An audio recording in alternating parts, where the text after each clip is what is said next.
the librarian said from the other end. Scarlett Ashford. As the name slipped out of her mouth, it felt as if the ground slipped from under Rose's feet. Both of them were too shocked to say anything. After not getting any response, the librarian asked, "Hello, child, can you hear me?" This brought them back to reality. Yes, ma'am, please tell us," Zara said, seeing that her best friend was too shocked to speak. Scarlett Ashford left the college after that incident. She was the topper of the batch. But this year she came back and finally completed her course. Zara thanked the lady for the information and looked at Rose, who was still trying to process everything that had just happened. "Rose, listen, this still doesn't prove that Maya was Scar's girlfriend or that Scar murdered her," Zara said, because she couldn't bear to see her best friend breaking down. Rose's eyes filled with tears. In a broken voice she said, No, Zara. I also saw that tattoo on her chest. I ignored it, thinking what connection Scar could possibly have with all this. Rose, before blaming Scar for anything, we should double-check everything. We cannot suspect her without proof. Zara tried to make her understand that her thinking might be wrong. Then what should I do? Rose asked, crying by now. Zara thought for a while. Minute by minute, Rose's condition was getting worse. Yes, listen, you try to find proof. Something that proves there was a connection between Scar and Maya. If we find something, then we will see what to do next. But until then, please don't suspect her. She doesn't seem like that kind of person to me. That's okay, right? Zara asked. Rose nodded. After some time, Rose reached home.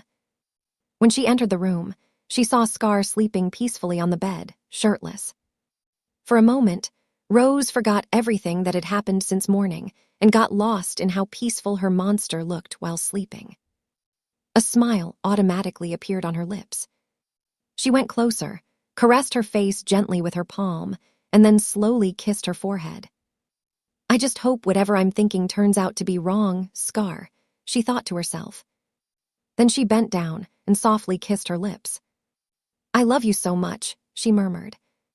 A single tear fell from her eye. She quickly wiped it away and went to change. When she came back, there was a knock on their room door. She opened it and saw the chief housemaid. Ma'am, I needed to give this key to Scar, ma'am, the maid said, showing a black key to Rose. What key is this? She asked. This is the key to the black door, ma'am. Scar is sleeping. You can give it to me, I'll give it to her later. The maid hesitated for a moment, but then handed the key to Rose.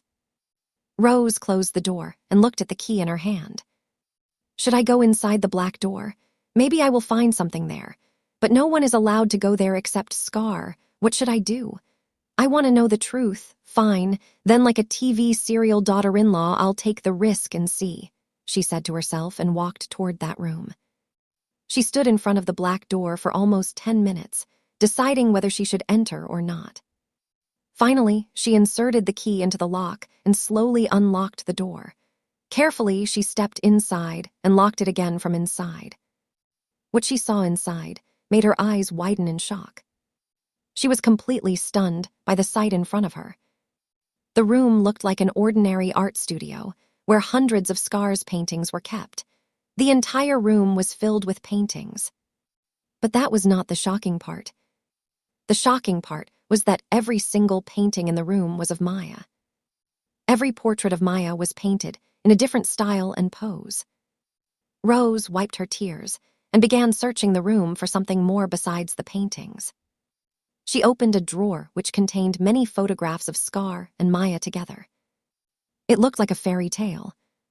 Their photos from childhood to adulthood, laughing, hugging, kissing, capturing different moments of their lives together. Their small little memories. Now she didn't need any confirmation. Everything was right in front of her. The princess of the story was standing before her in those memories. Now she knew who the princess was, what her relationship with Scar was, and what kind of relationship they had.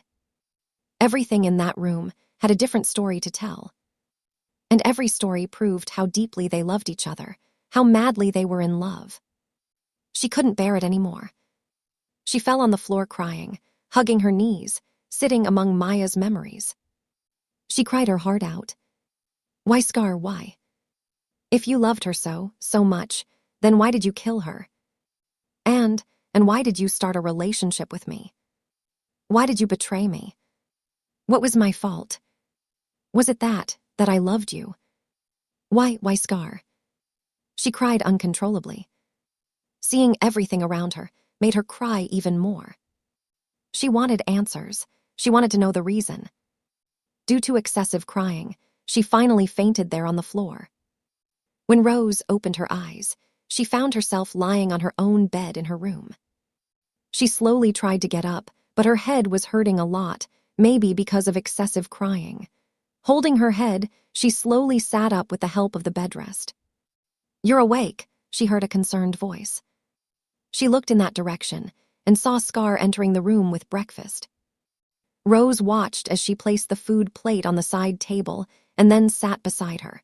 For a moment, Rose liked seeing her concerned side, but suddenly she remembered everything that had happened before she fainted in that dark room. She remembered that Scar was a murderer, and now it was confirmed. Scar extended her hand to check Rose's fever, but Rose jerked her hand away and said, Stay away from me. What happened? Scar asked worriedly. Nothing, Rose replied, turning her face to the other side. Scar gently held her hand and asked, Why did you go into that room, and how did you faint? Oh, why? Didn't you like that I found out your truth, that you murdered your girlfriend Maya? Rose said mockingly. Her words shocked Scar completely. What are you saying? I killed Maya, she stammered in disbelief. Why, didn't you like that I found out the truth? You never wanted to tell me, did you? How you pretended to love that poor girl, used her, and when you got bored, you quenched your thirst with her blood. Right. That's why even the post-mortem couldn't clearly determine the reason for her death, Rose said, as tears began flowing from her eyes again. The hatred in her eyes was clearly visible, and that hurt Scar even more. Rose pushed Scar slightly, and both of them stood up. Scar stepped back a few steps due to the push. Then Rose stepped forward and grabbed Scar by the collar. When you get bored of me too, you'll kill me as well, won't you? She asked while staring into her eyes. A lone tear escaped from Scar's eyes and fell on Rose's hand. Her eyes showed how deeply hurt she was.